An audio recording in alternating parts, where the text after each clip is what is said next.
আগে কেন জানতাম না যে নরম হয়ে যাওয়া মুড়ি দিয়ে এত টেস্টি রেসিপি বানানো যায়।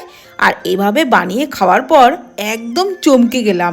বড় এক বাটি নরম হয়ে যাওয়া মুড়ি একটা বোলের মধ্যে নিয়ে অল্প জল দিয়ে ভিজিয়ে 5 থেকে 10 মিনিট মতন রেখে দিয়েছিলাম।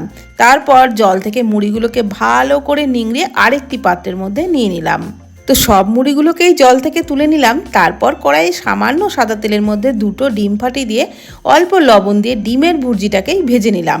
আর একটু নরম থাকতে থাকতে কিন্তু ডিমের ভুজিয়াটাকে তুলে নিতে হবে।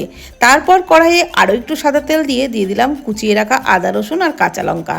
নাড়াচাড়া করে একটু ভেজে নিলাম। তারপর দিয়ে দিলাম পেঁয়াজ কুচি। পেঁয়াজটাকেও একটু ভেজে নিয়ে দিয়ে দিলাম ক্যাপসিকাম কুচি। ক্যাপসিকাম দিয়েও হালকা করে ভেজে নিলাম। দিয়ে দিলাম পরিমাণ মতো লবণ আর গোলমরিচ গুঁড়ো। নাড়াচাড়া করে আরও একটু ভেজে নিয়ে দিয়ে দিলাম একটু সয়া সস আর দিয়ে দিলাম টমেটো সস।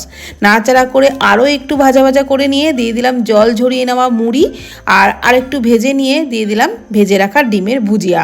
আরও একটু ভাজা ভাজা করে নিয়ে ওপরে স্যালাড আর টমেটো সস ছড়িয়ে পরিবেশন করেছিলাম। ও এই ফেলে দেওয়া জিনিস দিয়ে যে এত টেস্টি রেসিপি বানানো যায়, আপনারাও যদি একদিন বানান একদম অবাক হয়ে যাবেন।